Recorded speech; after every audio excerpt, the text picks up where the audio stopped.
মাননীয় প্রধানমন্ত্রী তিনি তো যেহেতু রাজনীতি করেন, ওনার গালমন্দ দু চারটা শোনা লাগবে মাঝে মধ্যে।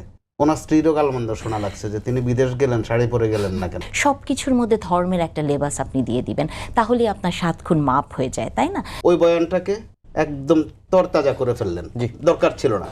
আবার সংসদে বাজেট অধিবেশনের দিন আমরা দেখলাম যে জামাত ইসলামী কিন্তু খুবই শালীনতার পরিচয় দিয়েছে, তেমন কোনো আপত্তি করেনি। কিন্তু রাজপথে গিয়ে ঠিক উল্টো কথা। তো রাজনীতি কি এমন যে বিরোধী দল মানে বিরোধিতা করতে হবে? বা জামাতে ইসলামী যারা আছেন দেখবেন তো নারী উইংয়ের তো বেশিরভাগই কারো স্ত্রী, কারো বোন, কারো মেয়ে। হ্যাঁ, জামাতে ইসলামীর যারা আছেন এখানে, আপনি জামাতে ইসলামীর এমপিদের দেখেন তো, তাদের বংশ পরিচয় নিয়ে দেখেন তো। আমি জানি না আতিক ভাইয়ের বংশ কতজন জামাত আছে। আমি এটাকে সুন্দরভাবেই দেখতে চাই যে জামাতে ইসলামী এমন একটি দল যারা বংশ পরম্পরায় কাজ করে। নাহান ইসলাম খান, আপনাকে দিয়ে আলোচনাটা শুরু করতে চাই।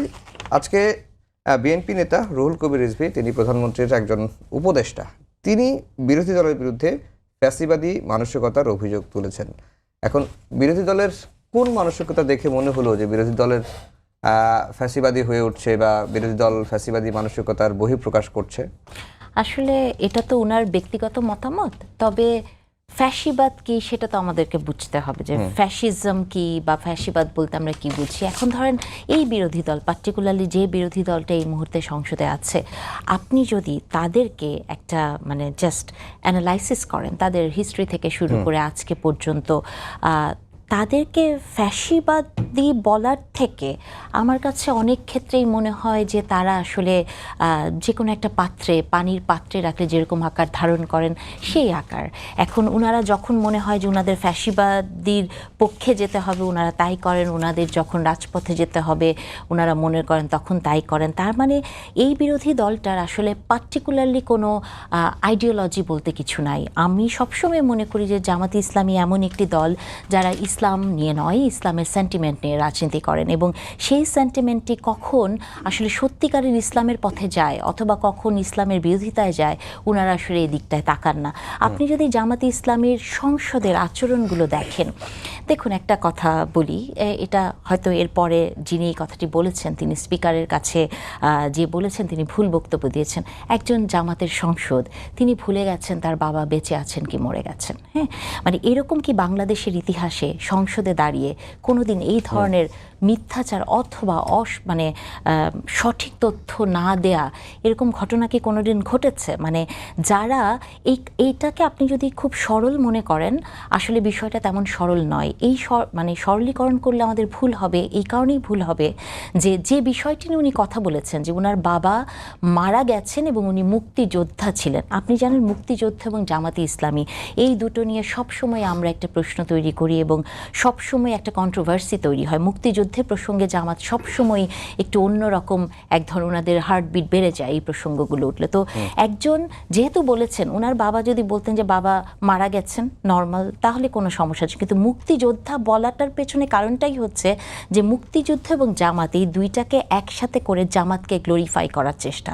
কালকে দেখেছেন একজন জামাতের মহিলা উইংয়ের সেক্রেটারি, উনি বলেছেন যে নারী শিক্ষা যেরকম অবৈতনিক হয় তাহলে পুরুষ শিক্ষাকে অবৈতনিক করতে হবে। দেখেন, আপনি সংসদে গেছেন, উনি একজন অধ্যাপক, এবং সংসদে আপনি গেলেন, gender equality and gender equity আপনি জানেন না। হ্যাঁ, মানে কোনটাকে একুইটি বলে সেটা আপনি জানছেন না, আপনি সংসদে কথা বলছেন।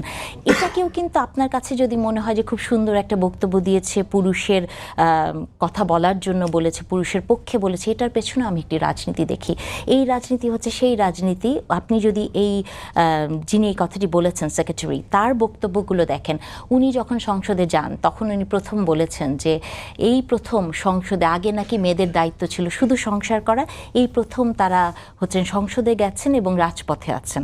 অথচ বাংলাদেশের অথবা এই সাবকন্টিনেন্টের ইতিহাস বলে মেয়েরা সবসময় রাজপথে ছিল। হ্যাঁ, তো তার মানে এটা একটা পলিটিক্স। এবং উনি একটা কথা বলছে যেটা আমি সবসময় বলি আমাকে নিয়ে, আমি যখন একটি বক্তব্য দিয়েছিলাম যে জেন্ডার পলিটিক্সে পার্টিকুলার কিছু জায়গায় আপনি মা বোন বলতে পারেন কিন্তু মা বোনের শিক্ষা, মা বোনের রাজনীতি বলতে পারেন না। উনি তখন একটি কমেন্ট করেছিলেন, এটি ভিডিও আছে, উনি বলেছিলেন যে উনি মা বোন হতে চান না, বাকি তো থাকেন শুধু একটাই বউ, তাহলে কি উনি সবার বউ হতে চায়? তাহলে আপনি চিন্তা করে দেখেন, উনি একজন নারী রিপ্রেজেন্টেটিভ এবং উনার মুখ দিয়ে এই ধরনের কথা বের হয়, তার মানে উনি কি পরোক্ষভাবে নারী শিক্ষাকে কোনোভাবে স্তীমিত করার চেষ্টা করছেন? অথবা আপনি দেখবেন যে জামাতে ইসলামী গত 4 মাসে কি করেছে, যে একজন স্বইচ্ছায় আত্মগোপন করেছে তাকে বলছেন গুম হয়েছেন, একটা পারিবারিক কোন্দল, ভালোবাসা, প্রেম ভালোবাসা, একজন লুকিয়ে গেছে তাকে বলছে অপহরণ করা হচ্ছে, হ্যাঁ, লজ্জিত হয়েছেন ওনারা এটার জন্য। তার মানে আমি মনে করি যে এই যে বলছেন না যে ফ্যাসিবাদী মানসিকতা বা কিছু,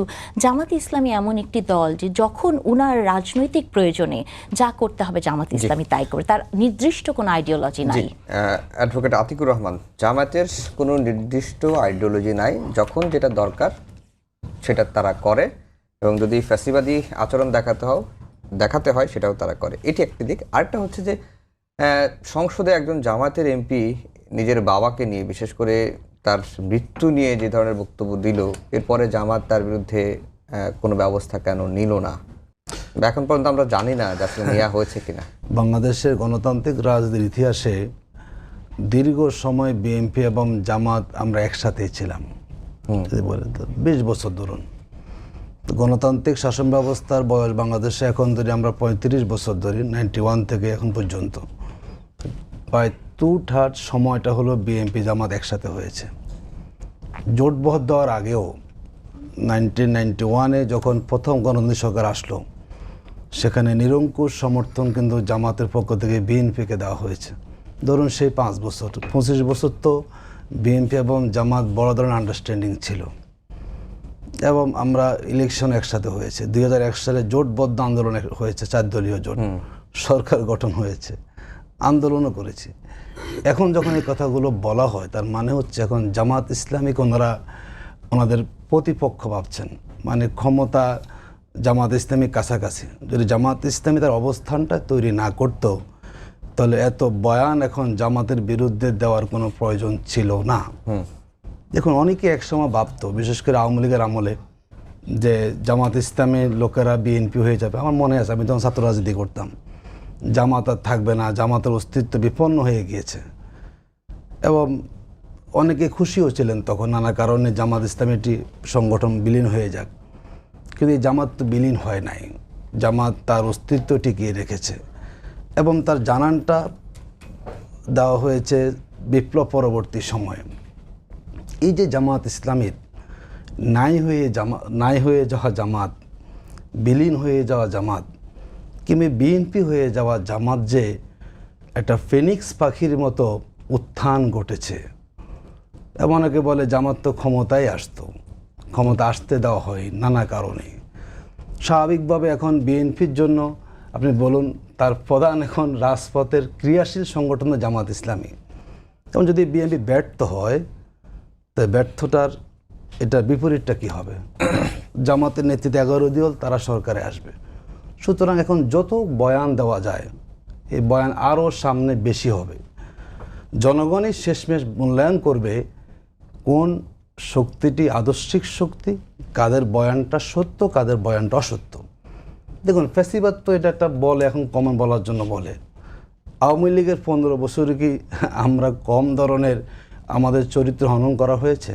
দলগত চরিত্র হনন, ব্যক্তিগত চরিত্র হনন, পার্লামেন্টে ঘন্টার পর ঘন্টা জামাতকে নিয়ে বলা হয়েছে না? এগুলো কি বাংলাদেশের প্রান্তিক জনগোষ্ঠীর কানে পৌঁছেছে? মানুষকে এগুলোকে বিশ্বাস করেছে? তো বিশ্বাস যদি করতো, তাহলে আজকে জামাত ইসলামীর এত দীর্ঘ সময় ক্র্যাকডাউনে থাকার পরও এই অবস্থান কখনো তৈরি হতো না। এই জন্য অনেক কথা বলবেন, রাজনীতিতে অনেক কথা বলেন, একদিকে কিন্তু আমরা শুনি যে কি বিরোধী দলে পতন ঘটানো হবে। বাংলাদেশে প্রথম আমরা শুনতেছি, তো আমরা তো খুব তাতে খুশি হয়ে যাই, কারণ বিরোধী দলে পতন হলে কী হবে? তার সরকার দলে আসবে। যদি বিরোধী দল না থাকে, তার সরকার দল থাকবে না। তো যারা বিরোধী দলের পতন চায়, তারা তো মূলত একনায়তন, তারা শাসক ব্যবস্থা চাচ্ছে। এই বহু ধরনের কথা আমরা শুনবো, এবং শুনতে শুনতে আমরা অভ্যস্ত, আমাদের সহ্য ক্ষমতা অনেক বেশি। আমরা না এই অবস্থা তো মোকাবেলা করে আমরা এসেছি। কে কী বললো, এগুলো আমরা অনেক সময় খুব বেশি গুরুত্ব দেই না, এবং বলি এটি উনি বলবে কি আর? জামাতের বিরুদ্ধে বলার কী আছে বলেন তো? ঘুষ, দুর্নীতি, চাঁদাবাজি, টেন্ডারবাজি, কী বলবে? একটু বলতে হবে তো। ওই এখন একটা বলে মুখস্থ কথা, যেহেতু এই শব্দটা খুব বেশি মুখে এখন চপ্পরে প্রচলন, তো বলে দেয়। ফ্যাসিজম কাকে বলে, ফ্যাসিবাদ কাকে বলে। মূলত জামাত ইসলামীকে ফ্যাসিবাদের সাথে তুলনা করে প্রকারান্তরে আওয়ামী ফ্যাসিবাদটাকে হালকা করার চেষ্টা, গুম, খুন, আয়নাগর, গণতান্ত্রিক পরিবেশ ধ্বংস করা, ভোটাধিকার হরণ করার যে ফ্যাসিবাদী গোষ্ঠী, তাদের সাথে আমি জামাতকে মিলান।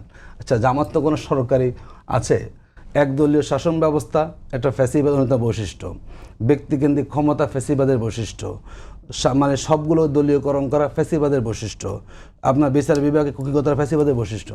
তো জামাত যখন বলেছে সরকার ফ্যাসিবাদের পথে হাঁটা শুরু করেছে, জামাত বলছে না দেশের এই 4 মাসে সবই তো, বিএনপি বলেছিল সবার আগে বাংলাদেশ, এখন বাংলাদেশে সবার আগে সব মানুষ এক সাইডে থাক, আমরা আছি সবার আগে।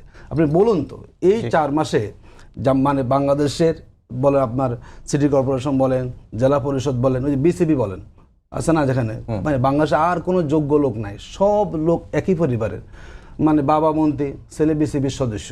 তো আপনি যখন ফ্যাসিবাদের পথে হাঁটা শুরু করেছেন, আপনি যখন সংস্কার প্রস্তাব মানছেন না, আপনি যখন সুপ্রিম কোর্ট সচিবালয়কে তুলে নিয়ে গেছেন, যেটা এই প্রসঙ্গে আমি আসছি, আমি পক্ষে ছিলাম, শেষ করি। এখন যদি না তাহলে বলুন, ওনারা ডিবেট করুক, ঠিক আছে, এই 5 কারণে জামাত ইসলামী ফ্যাসিবাদ, আমরা 20টা কারণ দেখাবো এই কারণে বিএনপি ফ্যাসিবাদ। আসুন আপনি একটা কম্পিটিশন আয়োজন করে দেন, ফ্যাসিবাদ কাকে বলে, কত প্রকার কী কী, পৃষ্ঠা পর পৃষ্ঠা লেখা যাবে, কিন্তু ওনারা লিখতে পারবেন না। মোস্তফা কামাল ভাই, জামাত যেমন বলছে যে বিএনপি আসলে একদলীয় শাসনের দিকে এগোচ্ছে, আবার বিএনপি থেকে বলা হচ্ছে যে জামাতের আচরণ ফ্যাসিবাদী মানসিকতার বহিঃপ্রকাশ। মানে বিএনপির আচরণ কি দেখছেন আর জামাতেরই আচরণ কি দেখছেন? আবার শুনছি যে তারা সংসদে সংযম করছে, রাজপথে চাপ দিচ্ছে, এই ধরনের কথাগুলো আসছে। জি, ফ্যাসিজমের 20টা কারণ দরকার করে না, 101টাও দরকার করে না, একটাই যথেষ্ট। এটা হচ্ছে ফ্যাসিবাদ যাকে উদ্দেশ্য করে এই শব্দটার উৎপত্তি বাংলাদেশে অথবা প্রচলন। অভিধানে অনেক আগ থেকে এই শব্দ এটা আছে, কিন্তু আমরা উচ্চারণ করেছি বা প্রচলনটা ঘটেছে আওয়ামী লীগকে কেন্দ্র করে, অর্থাৎ ক্ষমতাসীন একটি শক্তিকে কেন্দ্র করে। তো যে একটি বলছি কারণ, একটি হচ্ছে ফ্যাসিজমের মূল বৈশিষ্ট্য যেটা, সেটা হচ্ছে সে মনে করে সে সঠিক আর সব বেঠিক, একমাত্র তিনি সঠিক বা ওনারাই সঠিক, এটা হচ্ছে লক্ষণ। তো এই লক্ষণে কিন্তু এখন বাংলাদেশের রাজনীতি অনেকটা কলুষিত। জামাতে ইসলাম মনে করে তারাই সঠিক একমাত্র, ইসলামীভাবেও তারা সঠিক, গণতান্ত্রিক পথেও তারা সঠিক, রাজনীতিতেও তারা সঠিক। তাহলে বিরোধী দলকে আপনি বানিয়ে দিলেন ফ্যাসিস্ট। বরাবর ফ্যাসিস্ট সম্বোধনটা হয় সরকারি দলের উদ্দেশ্যে, এবার কিন্তু চিত্র বদলে গেল। আবার জামাতে ইসলাম মোটামুটি প্রত্যেক দিনে গত কয়েকদিন ধরে বিএনপিকে দোষারোপ করছে যে তারাও ফ্যাসিস্ট, বরং এমনই ফ্যাসিস্ট যে আগের ফ্যাসিজম যারা ছিল বা ফ্যাসিবাদী যারা ছিল তাদেরকে উতরে গেছে বিএনপি। এই দুই ঝগড়ার মধ্যে যারা প্রকৃত অর্থে ফ্যাসিবাদ যাদেরকে বলা হতো তাদের জন্য সময়টা অত্যন্ত বিনোদনের, খুব স্বস্তির, যে তাদের অভাবটা কিন্তু এই দুইটা দল পূরণ করে দিচ্ছে বাজারে, রাজনীতির বাজারে। তো নগদ একটা উদাহরণ আপনি দেখেন, মাত্র 2 দিন আগে প্রতিষ্ঠাবার্ষিকী ওই দলটির যাদেরকে ফ্যাসিবাদ বলা হতো। তো প্রতিষ্ঠাবার্ষিকী তাদের কোনো কর্মসূচি নাই, কিন্তু তাদের কর্মসূচি আবার পালন করেছে বিএনপি আর জামাত। একসময় আমরা ওই আওয়ামী লীগ আমলে বলতাম যে হরতাল ডাকে বিএনপি, পালন করে আওয়ামী লীগ। এবার আপনি দেখেন আওয়ামী লীগকে মোকাবেলার নামে বিএনপি মাঠে নেমে গেছে, জামাতে ইসলামে তো 32 নম্বর পর্যন্ত চলে গেছে, ওখানে আওয়ামী লীগ না পেয়ে সাংবাদিকদেরকে পেয়েছে, কিছুক্ষণ যা করার করেছে। আবার গোটা প্রশাসন নেমে গেছে আওয়ামী লীগকে প্রতিহত করতে, কিন্তু আমরা কিন্তু আওয়ামী লীগ কোথাও দেখি নাই। টুকটাক দেখেছি কয়েক সেকেন্ড রিলে অথবা ফেসবুকে, সেটা কোথাকার ফুটেজ, কোথাকার ঘটনা স্পষ্ট না কিন্তু।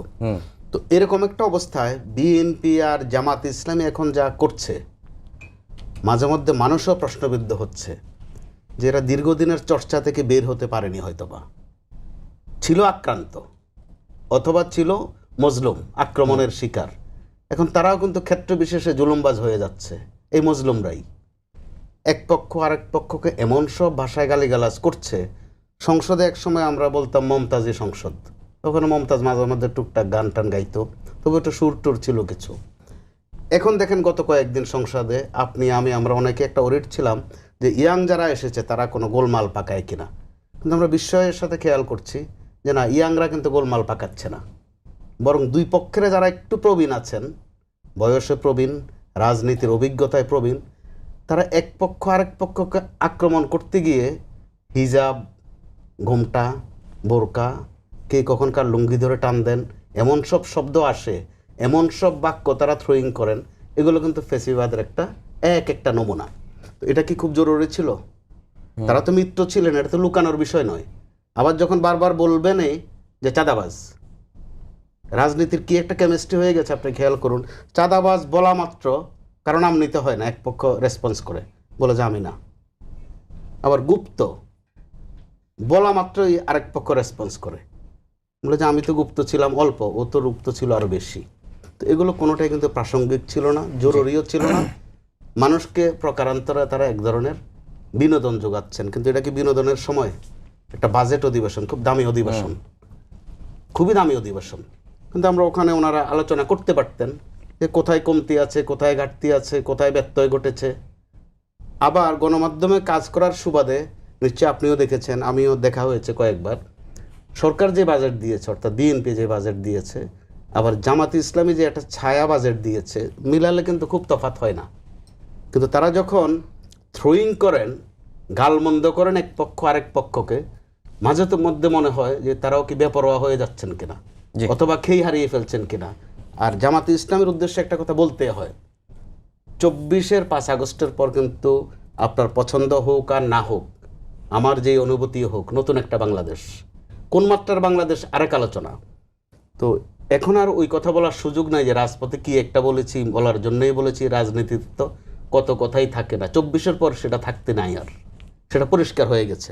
তো পরিষ্কার করতে গিয়ে এমন আক্রমণ করছেন যেটা আমরা খুব ঘৃণা করতাম। একসময় তো ওবায়দুল কাদেরের সমালোচনা করতাম যে ভদ্রলোক এগুলো কি আবৃত্তি করে, কি বলে, হাসান মাহমুদ এভাবে হাসায় কেন, এগুলো নিয়ে কিন্তু ট্রল হতো। তো এখনো কিন্তু ওই অভাব পূরণ করে দিচ্ছেন কেউ না কেউ, এমন একটা বলছেন, এমন বলছেন, আমার উচ্চারণ করতে সমস্যা হচ্ছে, যেখানে আমরা ভুলে যেতে চাই, অথবা নতুন বাংলাদেশে গুম যেন আর না থাকে, গুম যেন আর প্রাসঙ্গিক না থাকে, প্রাসঙ্গিক যেন হয় বিচার।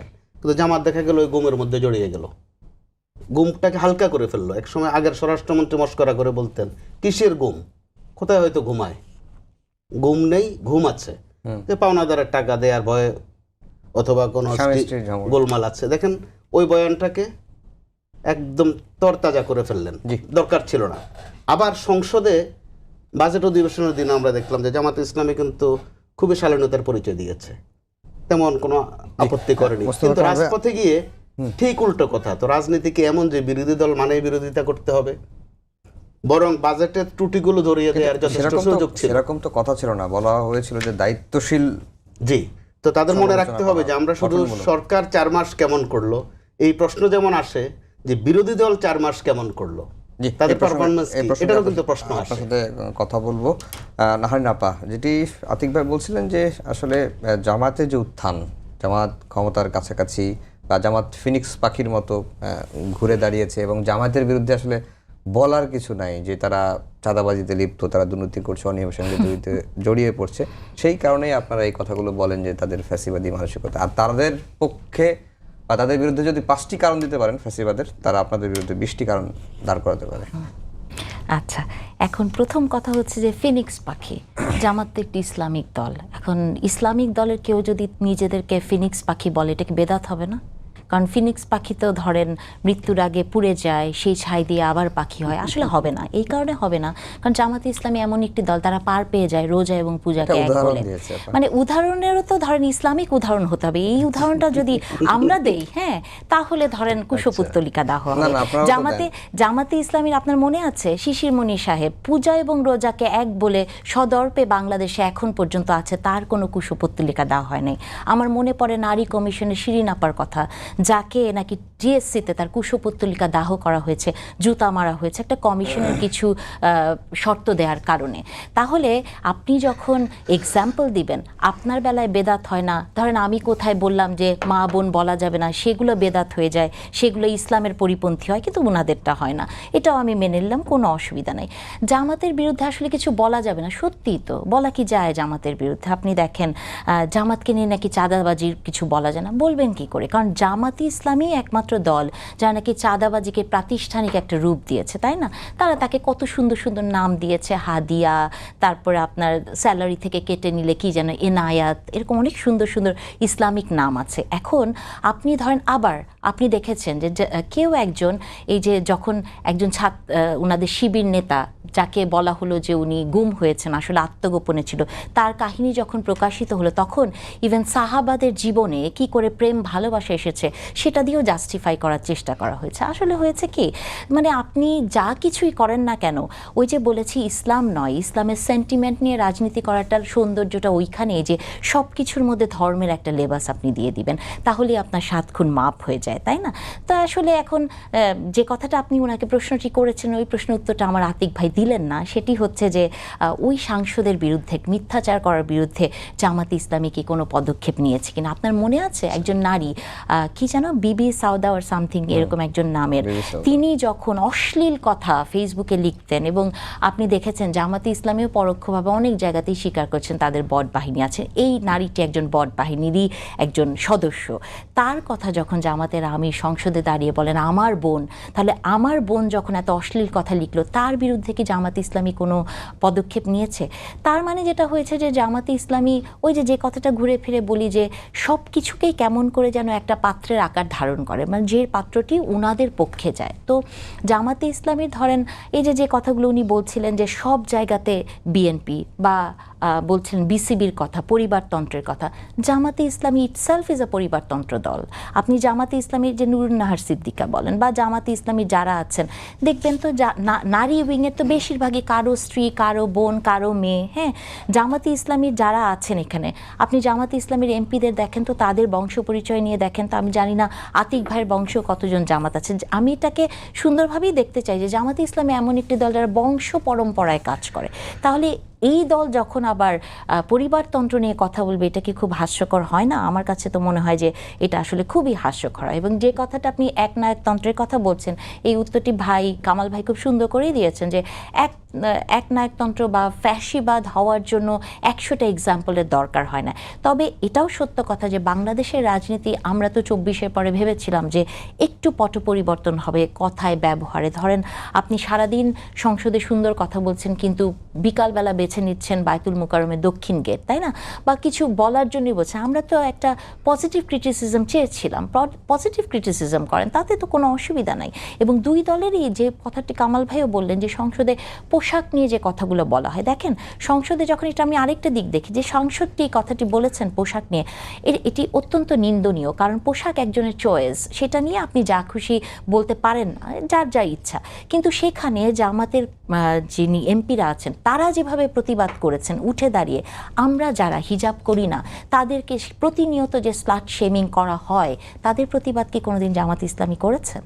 আমি তো কোনোদিন দেখি নাই যে এই প্রতিবাদটি তারা করেছে। তার মানে প্রতিবাদটাও যখন আপনি পোশাক নিয়ে করবেন এবং সেটা সিলেক্টিভ, আপনার দলের মেয়ে হলে আপনি প্রতিবাদ করবেন, অন্য দলের হলে করবেন না, তার মানে সিলেক্টিভ রাজনীতির যে প্রতিবাদ সেই জায়গা থেকেও আমাদেরকে বের হয়ে আসতে হবে। আতিক ভাই, আপনারা সংসদে সংযম দেখাচ্ছেন কিন্তু আবার সংসদ থেকে বেরিয়ে বায়তুল মোকাররমের দক্ষিণ গেটে দাঁড়িয়ে সরকারের কঠোর সমালোচনা করছেন। আসলে কোন কৌশল? আমি একটু শেষ পয়েন্টে আসি। সিলেক্টিভ রাজনীতি আসলে আমরা করি না। সিলেক্টিভ রাজনীতি বাংলাদেশ একটা পক্ষ করে। আমি দোষ করলে আপনি আমাকে ধরানোর সুবিধা নেই, আমি দোষ স্বীকার করে নেব, কিন্তু অন্যরা দোষ করলে তো আমি সেভাবে সরব না। পরশুদিন ধানমন্ডির ঘটনাটাকে জামাত কখন ওন করে না, দুঃখ প্রকাশ করেছে। তেমনি চারজনকে বহিষ্কারও করা হয়েছে। এখন বলে বহিষ্কার অমুক কেন হইল না, খেয়াল করেন। আর সরকার দলের যে প্রতিনিয়ত সাংবাদিক নিপীড়ন হচ্ছে, আপনি একটা ঘটনা দিয়ে টকশো আয়োজন করেন, ভালো কথা, জামাতকে আপনার পরিশুদ্ধ দিতে চান, আমরা ওয়েলকাম জানি, আপনি সমালোচনা করলে আমরা পরিশুদ্ধ হয়ে যাব। তা আরও যে 100 ঘটনা ঘটে সেরকম কি আসলে আমরা মিডিয়াকে সরব দেখতে পাই? তো আমি সিলেক্টিভ কিন্তু এখানে না। জামাত ইসলামী সব জায়গাতেই যার অধিকার ক্ষুণ্ণ, আপনি না দেখলেও তো কিছু করার না। আপনি যদি চোখ বন্ধ করে ঘুমের বইনয় করেন, আমরা আপনাকে জাগাইতে পারবো না। আসলে জামাত যতগুলো জায়গায় রাইট, সে যেই হোক, নারী হোক, পুরুষ হোক, অন্য কোনো ধর্ম হোক, সবার ক্ষেত্রে জামাত তার ভয়েস অলওয়েজ রেজ করছে। হয়তো এটা মিডিয়া আসে না, কিন্তু আমরা আমাদের জায়গা থেকে এতটুকু বলতে পারি, এটা আমরা শতভাগ দায়িত্বশীল কাজ আমরা করছি। দেখুন যেটি আমাদের ম্যাডাম বললেন পরিবর্তন, দেখুন উদাহরণটা কত সিলি উদাহরণ দিচ্ছেন। জিয়াউর রহমানের উত্তরসূরি হিসাবে বেগম খালেদা জিয়া, জনাব তারেক রহমান, শেখ মুজিবুর উত্তরসূরি হিসাবে শেখ হাসিনা, আর কোনো যোগ্য লোকে ছিল না বাংলাদেশের আওয়ামী লীগের প্রধান হওয়ার মতো, বিএনপিতে ছিল না, জাতীয় পার্টির পরে এখন ধরেন জিএম কাদের, তো জামাতের শফিক সাহেবের কি আত্মীয় হয় নিজামী সাহেব? মানে আপনি কোথায় নিচ্ছেন দেখেন, কোথায় পরিবর্তন তো হলো টপ টু বটম, কোথায় মিলাচ্ছেন আপনি? জামাতের যে এমপি হলো 9 জন, বলুন তো জামাতের আমির ওয়াইফ এখানে আছে, তায়ের সাহেব ওয়াইফ এখানে আছে, এখন তাহলে জামাতের মানে জামাতের যারা নারী তারা কি একদম সবই যে আপনি না জামাত কেউ করা যাবে না? তো জামাতের তো কয়েক লক্ষ নারী কর্মী আছে আমাদের, কারো না কারো তো বউ, কারো না কারো তো সে বোন, তো আপনি এটাকে সব ফিল্টারিংয়ে বাইরে করে দেবেন আপনি? কোথায় কোথায় যেখানে দলগুলো চলে পরিবর্তনকে বেস করে, সেখানে আপনি আসছেন কি অমুকের অমুক তো মনে হয় একজন অমুকের ওয়াইফ হইতে পারে। মানে আমাদের মানে দৃষ্টিভঙ্গিটা এত শর্ট হয়ে গেছে, আমরা কি মিলাবো সেটা খুঁজে পাই না। দেখুন একদিন আমরা শুনলাম যে জামাতের আমির মা বোন বলে, আমরা দেখলাম আমাদের মাননীয় প্রধানমন্ত্রীও কিন্তু মা বোন বলে। জামাতের আমির মা বোন বললে একটু অসুবিধা হয়ে যায়, কেন সবাইকে মা বোন বলবে? তবে প্রাইম মিনিস্টারের কথা প্রতিবাদ কেন করলেন না? অসংখ্য ভিডিও আছে, উনি বক্তব্যে বলেছেন যে মা বোনেরা, এটি বাংলাদেশের একটা রাজনীতিতে কমন একটা শব্দ, আমাদের ভাই বন্ধুগণ আমরা বলি মা, শুধু সেটাকেও আপনি এসে ধরেন, তো এই অপরাধে তো সবাই অপরাধী সেখানে হয়ে যাবে। দেখুন আমরা যখন থেকে শিবির যোগ করি, আমি 1995 মানে 95 সালে আমি শিবিরে আছি, তখন থেকে আমরা নিজেরা স্বাচ্ছন্দ্যের সংগঠনকে টাকা দিই, কেউ চাওয়া লাগে না। এখন যখন আপনি একটা সংগঠনের জনশক্তি তার সংগঠনের জন্য উইলিংলি টাকা দিচ্ছে, যদি এটাকে আপনি জোর করার সাথে মিলিয়ে ফেলেন, চাঁদাবাজটা কি যে আমি তোমাতে জোর করে নেব? আমি কি বলি জামাত আমার থেকে জোর করে নিচ্ছে? বলি আমি স্বেচ্ছায় দিচ্ছি, একবার না বহুবার দিচ্ছি।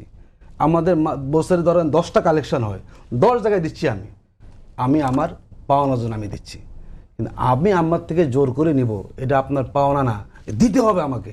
তেমন কী তুলনা করেন? মানে তুলনা যে আপনি এটা ডেফিনেশনটা করবেন, পার্থক্য করবেন, সেটারও তো একটা আসলে মিনিমাম স্ট্যান্ডার্ড সেখানে থাকতে হবে।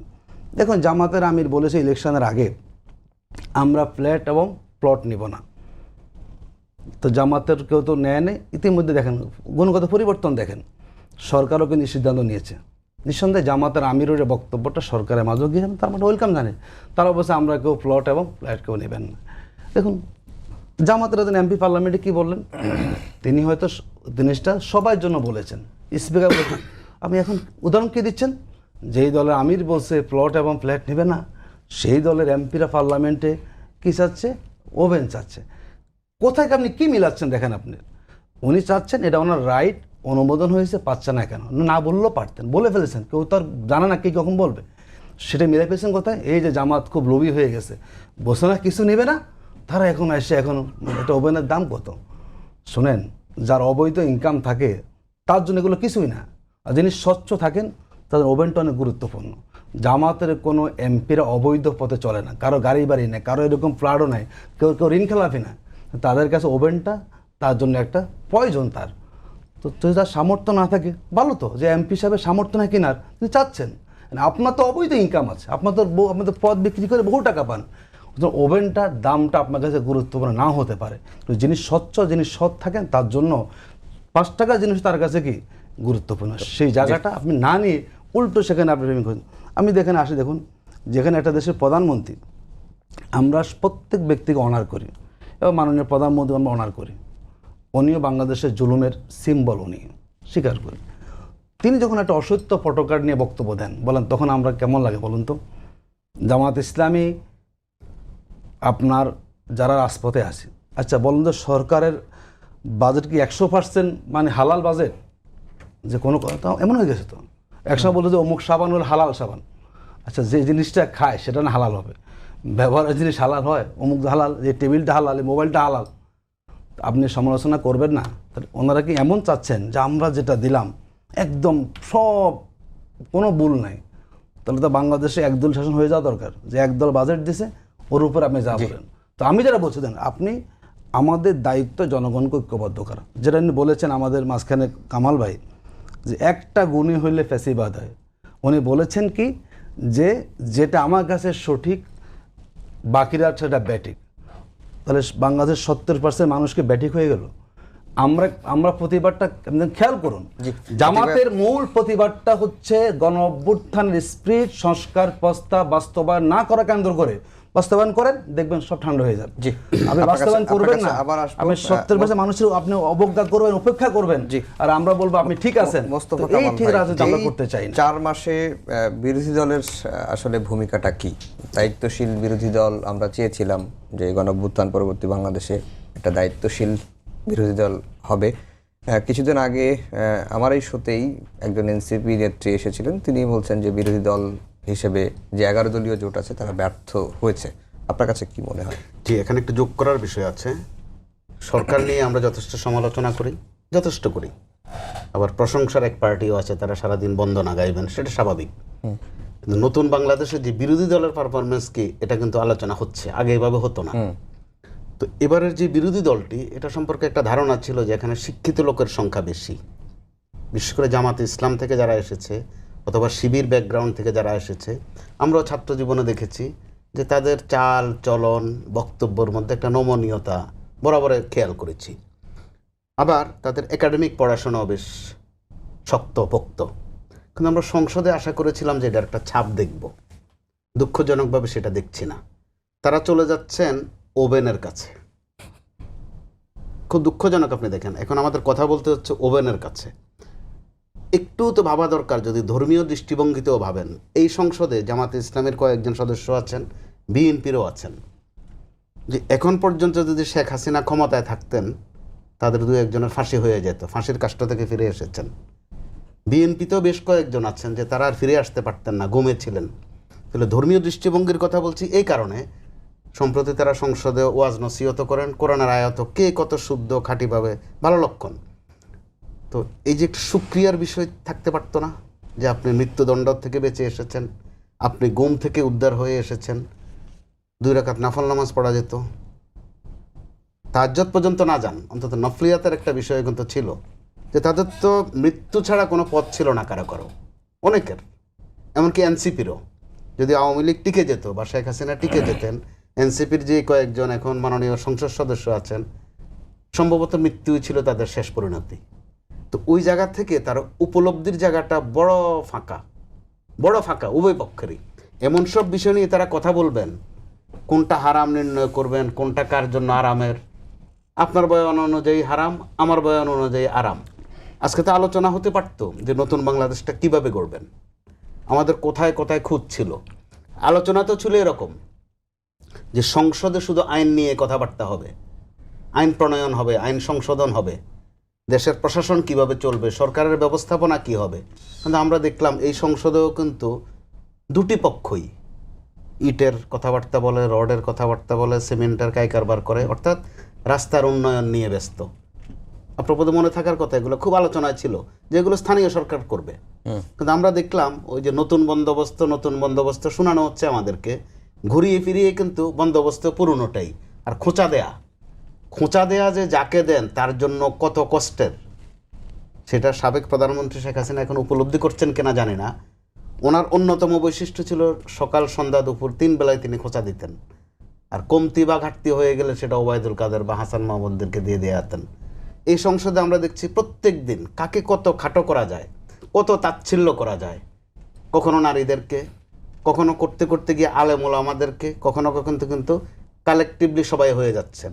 এই ফাঁকে আপনি দেখেন, আপনি যখন দাড়ি নিয়ে খোঁচা দেন, টুপি নিয়ে খোঁচা দেন, হিজাব নিয়ে খোঁচা দেন, মধ্যবর্তী এক পক্ষ কিন্তু গজিয়ে গেছে দুঃখজনকভাবে। মাননীয় প্রধানমন্ত্রী তিনি তো যেহেতু রাজনীতি করেন, ওনার গালমন্দ 2-4টা শোনা লাগবে মাঝে মধ্যে। ওনার স্ত্রীরও গালমন্দ শোনা লাগছে যে তিনি বিদেশ গেলেন, শাড়ি পরে গেলেন না কেন।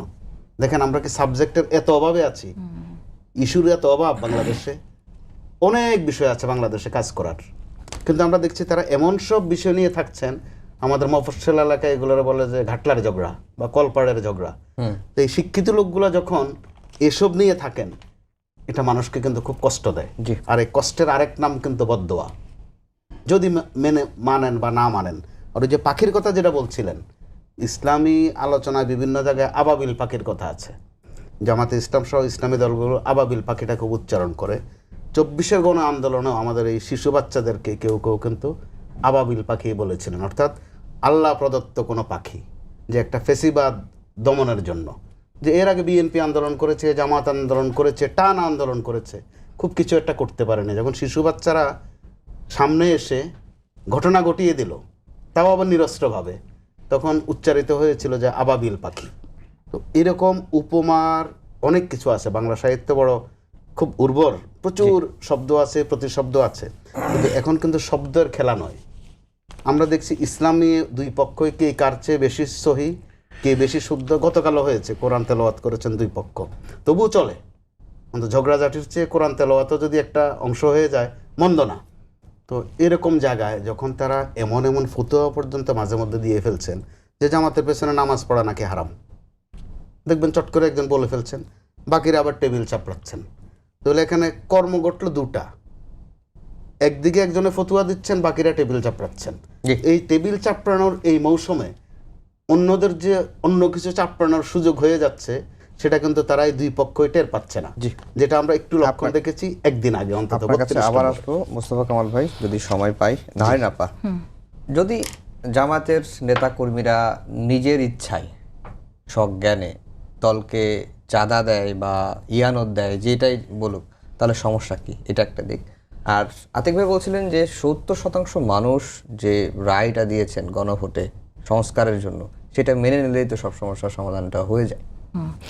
এই যে বললেন যে নিজের ইচ্ছায় যদি দলকে দেন, প্রত্যেক দলেই চাঁদার সিস্টেম থাকে, তাই না? আপনি যে কোনো অর্গানাইজেশন করলে আপনাকে একটা চাঁদা দিতে হয়, কিন্তু যখন আপনি একটা ব্যাংকে চাকরি করবেন, আপনার বেতন থেকে টাকাটি কেটে নেওয়া হবে ইনায়েতের নাম দিয়ে, সেটা কি সে স্বইচ্ছায় দেয় বা সে কি ইচ্ছাকৃতভাবে দেয়? অথবা কোনো একটি ব্যাংক বা কোনো একটি প্রতিষ্ঠানে যদি ওই মতাদর্শের না হলে আপনি চাকরি পাবেন না, এরকম যদি কিছু থাকে, তাহলে এটার উত্তর আপনি কি দিবেন?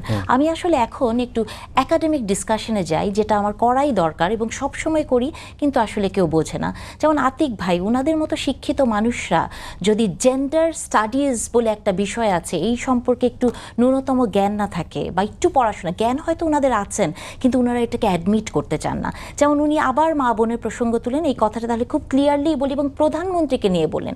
ধরেন আপনি একটি মেটার্নিটি ক্লিনিকে গেছেন, মেটার্নিটি ক্লিনিকে কে যাবে? মা বোনরাই যাবে। মেটার্নিটি ক্লিনিকে তো পুরুষ যাবে না, সেখানে আপনি অ্যাড্রেস করেন মা বোন। বা আপনি বাংলাদেশের কনসেপ্টে বা রান্নাঘরে, যদি এটাও একটু প্রবলেমেটিক, গ্যাসের চুলা বেশিরভাগই 90% মা বোনরাই জ্বালায় একটা ঘরের ভেতর। এবং পৃথিবীতে দেখবেন যে খুব প্রোগ্রেসিভ সোসাইটিতেও মেয়েরাই কিন্তু রান্নাঘরে যায়, কিন্তু যখন এটি প্রফেশনালি হয় তখন সেটা পুরুষেরা। তখন সেখানে আপনি মা বোনের জন্য গ্যাস বলতে পারেন, কিন্তু মা বোনের শিক্ষা, মা বোনের রাজনীতি, মা বোন কয় ঘন্টা কাজ করবে, মা বোন 5 ঘন্টা কাজ করতে পারবে কিনা, এইটা যখন একটা রাজনৈতিক দলের মেইন মোটো হয়, তাহলে সেই রাজনৈতিক দল নারীকে কিভাবে দেখে সেই প্রশ্ন আপনাকে তুলতে হবে। এবং সেটাই হচ্ছে কথা, এবং এটার জন্য একটু পড়াশোনার দরকার আছে। আপনি কালকে বা পরশুদিন একটি ছবি দেখেছেন, একটা জনসভা, সমস্ত পুরুষেরা জনসভার উপরে বসে আছেন, নারীরা নিচে বসে আছেন, এবং কোথায় যেন দেখলাম, জানি না এটা সত্য কিনা, নারীদের উপরে উঠতে নাকি কষ্ট হবে। ধরুন যে নারীগুলো আপনার পায়ের তলে বসে আছে, সেই নারীদের দিয়ে আপনি জান্নাতের টিকিট বিক্রি করেছেন, তখন তার সিকিউরিটির ঝামেলা হয় না, কিন্তু ইলেকশনে নমিনেশন দেওয়ার সময় আপনার নারীর সিকিউরিটি নিয়ে আপনি খুব চিন্তিত হয়ে গেলেন। অথবা এই যে নারী ইস্যুতে, যেমন উনি একটা কথা বললেন, যেমন গত ওই যে কালকের যদি উনাদের মহিলা এমপির কথাই যদি বলেন, যে দেশের মানে যারা পলিসি মেকার, যারা ল মেকার, তারা মানে ইকুইটি এবং ইকুয়ালিটি বোঝে না, যারা বোঝে না যে জেন্ডার ডিসপ্যারিটি কাকে বলে, তারা কি ওই জায়গায় যাওয়ার যোগ্য? তার জন্য বিশেষায়িত কিছু পড়াশোনার দরকার। এটা করলে মনে হয় তর্কটা করতে ভালো হবে। উনি প্রধানমন্ত্রী একটি কথা বলেন যে প্রধানমন্ত্রী নাকি ভুয়া ফটো কার্ড দেখে একটি কথা বলেছেন। এই কথাটা আমি সব জায়গায় বলি, যেমন আপনার জেন্ডার স্টাডিজের নলেজ একটু কম আছে, অথবা জানেন কিন্তু স্বীকার করেন না। পলিটিক্সের রেটোরিক বলে একটি বিষয় আছে, এখন আমি সব জায়গায় কথাটি বলছি, রেটোরিককে আপনার ধরতে হবে। ধরুন আপনার 500টা জিনিসের দাম বাড়ে নাই নিত্য প্রয়োজনীয়, কিন্তু 5টা জিনিসের দাম বাড়েছে, তার মধ্যে মদ আছে, তার মধ্যে সিগারেট আছে। এখন যদি আপনি 5টা জিনিসের জন্য যে 500টা বাড়লো না, সেটা নিয়ে আপনার কোনো অ্যাপ্রিসিয়েশন নাই, কিন্তু যে 5টি বেড়েছে তার মধ্যে মদ আছে, তার মধ্যে সিগারেট আছে, সেটা নিয়ে যদি আপনি রাস্তায় আন্দোলন করেন, তাহলে রেটোরিক করে কি আমি বলতে পারি না যে পার্টিকুলার এই দলটি মদ এবং সিগারেটের দাম বাড়াতে আন্দোলন করছে? এটাতে কি কোনো অপরাধ? আপনাকে বুঝতে হবে কোনটা রেটোরিক। পলিটিক্সের রেটোরিক ইজ ভেরি ইম্পর্ট্যান্ট। উনি পরিবারতন্ত্রের কথা বললেন, যে কার সাথে আমি কার তুলনা করছি। দেখেন, বাংলাদেশের রাজনীতি অথবা এই সাবকন্টিনেন্টের রাজনীতিতে পরিবারতন্ত্র একটি বিশাল ভূমিকা রাখে, কিন্তু পরিবারতন্ত্র হলেই কি হলো, মানে এই যে তারেক রহমান বলেন বা বেগম খালেদা জিয়া একমাত্র নেত্রী যিনি কোনোদিন কোনো ইলেকশনে হারে নাই, 5টি সিটে জিতেছে, জনাব তারেক রহমানও এবার জিতেছে, কিন্তু বাংলাদেশে কি আপনি রওশন এরশাদকে দেখেন নাই? তিনিও তো পরিবারতন্ত্রের ধারক এবং বাহক, তিনি কি সেইভাবে ফ্লারিশ করতে পেরেছেন? তার মানে বাংলাদেশের জনগণ এই পরিবারগুলোকে চায়, এবং শেখ হাসিনার বেলাতেও এটি সত্য। আমি তো নিজেই সন্দিহান যে শেখ হাসিনা যদি না থাকে বা ওই শেখ পরিবারের যদি না থাকে, তাহলে আওয়ামী লীগের অস্তিত্বটা কোথায় যাবে? তো বিএনপির বেলায় বিএনপি বলতেই আসলে জিয়া পরিবার, এর আসলে কোনো ব্যত্যয় আসলে ঘটে না কখনো। আর তারপরে যে কথাগুলো উনি আরও বলছিলেন যে সাংসদদের কথা নিয়ে নারীকে ক্রিটিসাইজ করবেন, আপনি যে প্রশ্ন করেছেন সেটার উত্তর উনি দেননি। আমির হামজা নামক ওনাদের একজন এমপি আছেন, কি বলে আপনি শুনেছেন? কখনো কি জামাতে ইসলামীকে শুনছে? এবং আমির হামজা এমন একজন এমপি, উনি জানেন না বাজেটের অ্যামাউন্ট কত হয়, অ্যামাউন্টটা উনি ঠিক মতো বলতে পারেন না। তাহলে আমি সবসময় এটা চাই কি জানেন, জামাত ইসলামীকে অনেক কথা বলতে দিবেন, অনেক, যত ওনারা কথা বলবেন তত ওনাদের যে এক ধরনের একটা লেবাস ওনারা তৈরি করেছেন যে প্রচণ্ড শিক্ষিত মানুষরা জামাত করে, প্রচণ্ড ভালো মানুষরা জামাত করে, যত আপনি কথা বলতে দিবেন তত কিন্তু এই জিনিসগুলো বের হয়ে যাবে। যেমন ধরেন ওনারা একটা পলিসি সামিট করেছিলেন ইলেকশনের আগে, আপনি যদি এই পলিসি সামিট আর বিএনপির 31 দফাকে একসাথে পাশাপাশি রাখেন, তবে মোরলেস সিমিলার, কপি পেস্ট করা হয়েছে। হ্যাঁ, তো তার মানে হচ্ছে কি, আপনি এদেরকে কথা বলতে দেন। আমি চাই যে জামাতে ইসলামী আরও কথা বলুক, আরও আসুক, তাহলেই বাংলাদেশের রাজনীতিতে জামাতে ইসলামী কোন জায়গাটা আছে সেই মুখোশটা মানুষের সামনে খুলে যাবে। জি আতিক ভাই, জামাত বেশি কথা বললে তাদের মুখোশ খুলে যায়। আজকে কি হলো বলুন তো, এখানে আমরা 3জন, 2জন কিন্তু গেস্ট অলরেডি একদিকে ঝুঁকে গেছে। এমনি তো আমাদের সুযোগ আপনারা কম দিচ্ছেন, না না 2:1 করছেন। এটা আমি যা বুঝলাম, মুস্তফা না, আমি যা বুঝলাম, কারণ আমি যা বুঝতেছি আর যাও আমি একতরফা বুঝ হয়ে যাবে। না, এটাই তো হয়ে যায়। যার যেরকম বুঝ, দেখুন আসলে আপনি দেশে কীভাবে নেবেন, কারণ আপনার কাছে জামাত ইসলামী পছন্দ না, যত ভালো কিছু আমি করব, নেগেটিভ একটা বের করবেনই। বাংলাদেশের রাজনীতিতে ফার্স্ট টাইম কোনো দল সামিট করেছে পলিসি নিয়ে, মোস্ট ওয়েলকাম জানাবেন। বিশ্ববিদ্যালয়ের শিক্ষক আপনি ভালো কাজ করেছে, ভুল হতে পারে, আপনি মিলেই ফেললেন কি জামাত আর বিএনপি একই, এটা কে বলেছে? এটা কোনোভাবেই আমি এটার শতভাগ বিরোধিতা, কোনোভাবে 31 দফার সাথে আপনি, দেশ তো আমাদের একটাই, আমাদের দেশ নিয়ে ভাববো না যে আমার ভাবনা মিলে যায় তাই কি আমি বিএনপিটা অনুসরণ করেছি? আমি তা একদম হীনমন্যতা, আমি আরও যেন ভালোটা গ্রহণ করতে চাই না। দেখুন যেটা আমাদের বলে যে সংসদ ব্যর্থ, আচ্ছা ব্যর্থতার মানদণ্ড কি বলুন তো, মাপকাঠি কি, কি মাপকাঠি বলুন তো? আমাদের গতকালকে সরকারি দলের সফলতা বলতে আপনি কি আছে? একজন হলো সর্বমন্ত্রী, আর কোনো লোকের কোনো বয়েস নাই, ধর্ম মন্ত্রণালয় একই মন্ত্রী। আমি তো বলি যে এখানে সরকারি দল ব্যর্থ, কারণ তাদের কোনো বোকাল লোক নাই, যা এই বিষয় আসে সব সর্বমন্ত্রী মহাশয়কে বলতে হবে কেন? তারা তো বহুবার, মানে জামাত না ধরেন যে 66 জন এমপি আমাদের নতুন হয়েছেন, ওনার তো বহু এমপি আগে থেকে আছে, মন্ত্রীর অভিজ্ঞতা বহু আছে, তো সব একজন মন্ত্রী বলেন কেন আস্থা কারোর প্রতি পোষণ করেন না? মানে শুনেন, আমাকে পিট মারবেন, পাট করে আমি আপনাকে মারবো। আমি তো মনে করি আমাদের প্রধানমন্ত্রী নীরব থাকেন কেন? পার্লামেন্টীয় সংস্কৃতিতে বিরোধী দলের নেতার কথার কাউন্টার করবে মাননীয় প্রাইম মিনিস্টার, তিনি কেন করেন না? ওখানে আপনি ব্যর্থতার ওয়াজ তুলবেন না, সব ব্যর্থ। মানে মূল হচ্ছে কি জানেন, জামাত ইসলামী কেন এত আসন পায়ে আসলো, কেন 35 মামা জামাতকে ভোট দিল, মানতে পারতেছে না, কি করবে? এই দিশার অবস্থাটাই আরও উত্থান জামাতের করবে। আমি আসি আপনাকে, দেখুন বেতন থেকে টাকা নেয়, কোনো অভিযোগ কেউ করেছে কোথাও? গায়েবী অভিযোগ, কেউ বলেছে আমার টাকা নিয়েছে? কোথায় বলছেন আপনি? আপনি যখন সরকারে থাকেন, এখন দেখবেন আপনি বিগত আওয়ামী লীগের আমলে ফিল্টারিং, কয়েক ধাপে ফিল্টারিং করে করে করে করে করে, জামাত তো না, জামাতের বাই না, বাইয়ের শ্যালক তো না, তার দূর রেখে থাকে, তার চাকরি হয়েছে। সরকার যখন অন্যায় করে তখন কে কোন প্রতিষ্ঠান করে সে যোগ্যতার ভিত্তিতে কাকে নিয়োগ দিল সে নিয়ে কোশ্চেন তোলার কোনো ইথিক্যাল রাইট আমি মনে করি কারো সেখানে থাকার কথা নয়। দেখুন পরিবর্তনের কথা আসছে, দেখুন একই বয়ান, কিন্তু বয়ান চেঞ্জ। মানে বাংলাদেশের জনগণ পরিবারতন্ত্রের বিরুদ্ধে, কিন্তু জিয়া পরিবারকেও চায়, শেখ মুজিবের পরিবারকেও চায়, আর কাউকে চায় না, আর কোনো হইতে পারবে না। এই যে একটা ব্যাখ্যা, মানে আমি যাই বলবো না তাহলে পরিবারতন্ত্র ভালো না, উনি তো খুব ভালো করেন, তাহলে আপনি পরিবারতন্ত্রকে আপনি এক ফেসে করে ফেলেছেন। যদি আমি একটু আপনাকে দায়িত্ব নিয়ে বলি, এখন গতকাল স্পিকার বলেন যে এবারের পার্লামেন্ট জনগণের দৃষ্টি আকর্ষণ করতে সক্ষম হয়েছে। আপনি কি তুলনা করছেন? মমতাদের গান পার্লামেন্টে এখন হয়?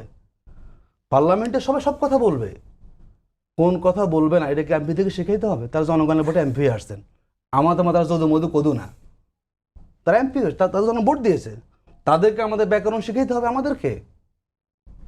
তারা ইলেকটেড প্রতিনিধি জনগণের, সম্মান করতে হবে আপনাকে। আমরা ইলেকটেড এখানে, আমার সব ইলেকটেড এখন কেউ না, আমরা তাদেরকে ভাই মানুষ ভুল হইতে পারে, কেউ তো এখানে বোধের উদ্দে না, সে আজকে ভুল কালকে শুধরাই নেবে, কিন্তু ভুল একটা বললেই তিনি কেন ভুল বললেন এটাতে কোনো আজব একটা কোশ্চেন হয়ে গেল। আমি আসি, দেখুন এখানে যেটা বলা হয় আমাদের পার্লামেন্টে এখন পর্যন্ত মানুষ পার্লামেন্ট দেখে, এই যে আলোচনা কেন আগে তা জানতামই না আমরা। তো যেই দেশের মানুষের আগ্রহের কেন্দ্রবিন্দু পার্লামেন্ট, সংসদ, আপনি সেই পার্লামেন্টকে কোনো একটা মানদণ্ড ছাড়াই বলে দিবেন না বিরোধী দল ব্যর্থ। কে ব্যর্থ? আপনি মূল্যায়ন করতে ব্যর্থ, আপনার বিশ্লেষণ শক্তি ব্যর্থ, সুতরাং বিরোধী দলকে ব্যর্থ। আমি মনে করি বাংলাদেশে এখন পর্যন্ত সবচেয়ে দায়িত্বশীল এবং পার্লামেন্টের ইনভলভমেন্ট। আমরা কি সংসদ বর্জন করেছি? আমরা কি হরতাল দিয়েছি, ধর্মঘট দিয়েছি? এখন যদি কথাই শুনতে না পারেন, কথা মানে কথার বোমামার্জন হচ্ছে, সেটাই শুনতে না পারেন, তো এটা তো ফ্যাসিবাদের লক্ষণ। যে আমি হরতালও দিলাম না, ধর্মঘটও দিলাম না, সংসদও বর্জন করি না, আমি আপনাকে কথা দিয়ে আমি আপনাকে মানে কি করছি, ঘায়েল করলাম, তো সেটাকে নিতে না পারেন আপনি, তাই আপনি খারাপ হয়ে যায়। তাহলে বলেন যে আমরা সব একদল করব, তো একদল করে না, করে পারো কি সেখানে? যেটা বিএনপি করেছে না, বহুদলীয় গণতন্ত্রের কথা শহীদ প্রেসিডেন্ট জিয়াউর রহমান করেছিলেন, সেই বিএনপি ইলেকশনের আগে কি করেছে বলুন তো? 6টা দলকে নাই করে দিছে, সব বিএনপি। ওই যে ববি হাজরাত সাহেব বিএনপি, ওই শাহাদ হোসেন সেলিম সাহেব বিএনপি। বলুন তো কে আছে বলুন তো? গণ অধিকার আর হলো আমাদের কোদাল মার্কা নাকি একটা মার্ক না, অন্য মার্কা ছাড়া আর সব তো একই বিএনপি হয়ে গেছে। তো যারা বহুদলীয় গণতন্ত্র তারা এই ইলেকশনের সময় কী করেছে, সব দল 6টা দল বিলুপ্ত করে দিয়ে আপনি যদি সমালোচনা করতে যান বহু কথা সে আবার সুযোগ করে। দেখুন আমি যদি আপনাকে আরও একটু দায়িত্ব নিই আপনাকে, জামাত ইসলামী নতুন বাংলাদেশকে ধারণ করে, কিন্তু আমাদের ক্ষমতাসীন দল নতুন বাংলাদেশ ধারণ যেন বলেছেন যে আমার শুকরিয়া আদায় করেন, শুক্রিয়া সবাই আদায় করুক। আমি তো মনে করি বিএনপি সংস্কার প্রক্রিয়া থেকে দূরে হটার কারণ তারা শুকরিয়া আদায় করে না। মাননীয় প্রধানমন্ত্রী সত্যপ্রদেশের বাইরে ছিলেন, উনি তো প্রথম শুকরগুজারি করার কথা যে আল্লাহ আমাকে বাংলাদেশের প্রধানমন্ত্রী বানিয়ে দেন অভ্যুত্থানের কারণে, যে অভ্যুত্থানের ছাত্র সমাজ করেছে, সমাজ করেছে। তা আপনি যদি সে অভ্যুত্থানকে দারুণই করতেন, শুকরিয়া আদায় করতেন, তাহলে আপনার দরকার যে 70% মানুষ সমর্থন নিয়ে আপনি সংস্কার বাস্তবায়ন করে দেওয়া। আপনি সংস্কার বাস্তবায়ন করবেন না, আপনি একই দিনে ভোট আপনি 70% ইগনোর করে যাবেন, আর আমরা বসে বসে আপনাকে বলবো আপনি খুব ভালো করতেছেন। তার মানে বিএনপি রাজনীতি মানে অভ্যুত্থানকে ধারণ করে না নাকি? যদি করতো প্রথম দিন কেন করলো না? যেই গণভোটের পক্ষে ওনারা মতামত চেয়েছে না, আপনি বলুন চেয়েছে, সুপ্রিম কোর্টের সচিবালয় বলুন তো বিএনপি না করেছে? আপনি আপনার দরকার ছিল সরকারি দলকে জবাবদিহিতার আওতায় নিয়ে আসা, কিন্তু হচ্ছে কি বিরোধী দল জবাবদিহি করতেছে। মানে কি আজব দেশে আমরা আছি, জি জবাব বিরোধী দল আমাদের এই জন্য বিরোধী দল আছে, আমাদের সমর্থন কম। মোস্তফা কামাল ভাই আমার হাতে একেবারে সময় নেই, আপনি 2 মিনিট সময় পাবেন। যেটি হচ্ছে যে বিরোধী দল ব্যর্থ নয়, বিরোধী দলকে মূল্যায়ন করতে যারা করছেন তারা ব্যর্থতার পরিচয় দিচ্ছে। এটা আমাদের আতিক ভাইয়ের মনে করার বিষয়। তিনি বলেছেন যে তিনি মনে করেন, তো এই যে মনে মনে মন কলা খাওয়া, আগের প্রধানমন্ত্রী সব প্রত্যেক দিন কিছু একটা মনে করতেন যে আমি মনে করি, বাকিরা বলতেন যে আমরাও মনে করি, যে আমি আর আমরা অর্থাৎ ভাগযোগে মেলামেশার একটা বিষয়। আমার তো যেটা গণমাধ্যমের জায়গা থেকে আমার দলীয় শৃঙ্খলা যাওয়ার কোনো দরকার করে না এবং যাইও না। আমরা তো দেখছি, সাদা চোখে দেখছি, লুকানো বিষয় নয়। রাজনীতিতেও কিন্তু একটা মার্কেটিং থাকে, মার্কেটিং অত্যন্ত প্রাসঙ্গিক রাজনীতিতেও। বিরোধী দলে যখন কোনো দল থাকে তার জন্য মার্কেটিং সুবিধা, সে ফোকাস হয় বেশি। আর বিরোধী দলে থাকলে আরও কিছু সুবিধা আছে, তার প্রতিটা কথাই বিপ্লব, যেটা বলবে এটা একটা বিপ্লব। এমনকি তাদের দেখবেন যে দলের নেতাদের নামের আগেও বলা হয় যে এখন বক্তব্য রাখবেন বিপ্লবী অমুক। আদৌ বিপ্লবের ধারে কাছে আছেন কিনা সেটা পরের বিষয়। জামাত ইসলামীর এখন যে মার্কেটিংয়ের বিষয়টা, যেটা সরকারি দলের নেই, বিশেষ করে সংস্কার প্রশ্নে, সনদের প্রশ্নে, জামাত কিন্তু ওটা মার্কেটিং করছে। সম্ভবত একটা কর্মসূচিও দিয়েছে আগামী কয়েকদিন, যে তারা ওই জুলাই সনদ নিয়ে আরও কথা বলবে। এগুলো ভালো বিষয়। এগুলো নিয়ে যদি জামাত অ্যাটেনশন দেয়, নিশ্চয়ই জামাতের আরও ভালো করার সুযোগ আছে। কিন্তু জামাত এমন এমন বিষয়ে নিজেদেরকে ইনভলভ করছে, বট বাহিনী, তাল বাহিনী, এখন এইসব বাহিনীর সময় না তো। জি মোস্তফা কামাল, এগুলো আমাদের সময় একেবারে তাদের শেষ। জন্য কিন্তু খুব একটা ভালো ফল আনবে বলে মনে হয় না। আর সামগ্রিকভাবে গায়েবী, 24 পরবর্তীতে যে বাংলাদেশ, এটা সবার বাংলাদেশ। জি, এখানে নাহিদ আপা, বিএনপি জামাত আলাদা করা, কারণ এক সময় এই দুটো দলকে বিএনপি কিন্তু জুলাই একসাথে অভ্যুত্থানকে ধারণ করে না। 2 মিনিট সময়ের মধ্যে শেষ করবেন, আমি আর সময় বাড়াতে পারবো না। বিএনপি যদি জুলাই অভ্যুত্থানকে ধারণ না করে, তাহলে আমি মনে করি না বাংলাদেশের কেউ জুলাই অভ্যুত্থানকে ধারণ করে। কারণ বিএনপি একমাত্র রাজনৈতিক দল যারা কোনো লেবাস ছাড়া বিএনপির নাম দিয়ে, বা ছাত্র দল, তারা ছাত্র দল হয়ে এই অভ্যুত্থানের সাথে ছিল। এবং অভ্যুত্থানের অনেক গল্পই তো আমরা পরবর্তীতে শুনেছি, টাকার যোগান থেকে শুরু করে কীরকম করে কথাবার্তা, বা বিএনপি লাস্ট মোমেন্টে কিভাবে হেল্প করেছে, বা বিএনপিকেও কিন্তু বলা হয়েছিল যে একটা জাতীয় সরকার গঠন করার প্রস্তাব দেওয়া হয়েছিল। বিএনপি কিন্তু গণতান্ত্রিক দল দেখে সেটি করে নাই। তার মানে বিএনপি যদি জুলাই অভ্যুত্থানকে ধারণ না করে, আমি আবারও রিপিট করছি, তাহলে বাংলাদেশের কেউই জুলাই অভ্যুত্থানকে ধারণ করে না। আর যে কথাটি ধরেন আতিক ভাই বলছিলেন, একটা কথা খুবই ইন্টারেস্টিং, যে বিএনপি কতগুলো দলকে একদম শেষ করে দিয়েছে, নিঃশেষ হয়ে তাদের আমির যে জাসদ করতেন, জাসদ থেকে যে উনি জামাতের আমির হলেন, জামাতি ইসলামীতে জয়েন করলেন, তখন কোনো সমস্যা নেই। আসলে যে কোনো দল থেকেই আপনি জামাতি ইসলামীতে যান, কোনো সমস্যা নেই। কিন্তু কেউ যদি ভুলক্রমে বিএনপিতে এসে পড়ে, তাহলে জাত গেল বলে চিৎকার। এবং উনি একজন মন্ত্রীর কথা বললেন যে সর্ববিষয়ে মন্ত্রী হলেও ওনাদের খুব সমস্যা। কিন্তু জামাতের আমির একটি ইন্টারভিউতে উনি নিজে বলেছেন যে জামাতের আমির কে কথা বলেছে, সবসময় আপনাকে টপকে দেখতে হবে, টপ যে কথা বলবে সেটাকে আপনি বিশ্বাস করবেন। আসলে ঠিকই বলেছেন যে আমাদের বাংলাদেশের মানুষের শুকরিয়া নাই, প্রধানমন্ত্রীরও নাকি শুকরিয়া নাই। প্রধানমন্ত্রীর শুকরিয়া আছে কি নাই, সেটি প্রধানমন্ত্রীর বেশভূষ, চালচলন, উনার যে গত 4 মাসের অ্যাটিটিউড, ব্যক্তি প্রধানমন্ত্রীকে যদি আপনি দেখেন, বাংলাদেশের ইতিহাসে আমরা এরকম কোনো প্রধানমন্ত্রীকে দেখি নাই যে যানজটে উনি সবার সাথে বসে থাকবে। আর জামাতে ইসলামী তো আসলে ওটাই বলছেন যে এতগুলো সিট পেয়ে এসেছেন দেখে আমরা সহ্য করতে পারি না। এতগুলো সিট মানে আমার ধারণা মতো ওনারা তো খুব কম সিট পেয়েছেন। কারণ ফেসবুকে তো আমি ভেবেছিলাম জামাতে ইসলামী সরকার গঠন করছেন, তো যে জামাতে ইসলামী ফেসবুকের হাইপে সরকার গঠন করে ফেললো 70টিকে, কি করে আতিক ভাই অনেক সিট বলছেন, আমার আসলে ধারণা নাই। আসলে সেখানে তো ইঞ্জিনিয়ারিং না হলে বিএনপি ক্ষমতায় আসতো না। এখন ধরেন আপনি এই প্রসঙ্গে একটা কথা মনে পড়ে গেল, জাকসু ইলেকশনের কথা। হ্যাঁ, আমি নিজের চোখে দেখেছি যে ইলেকশনে ভোট চুরি এবং ইঞ্জিনিয়ারিং কত যে সিস্টেম্যাটিক ওয়েতে হয়। এখনকার সময় কেউ আর ভোট চুরি করে না, এখন মানুষ ইঞ্জিনিয়ারিং করে। আমরা সবাই ইঞ্জিনিয়ার হয়ে গেছি।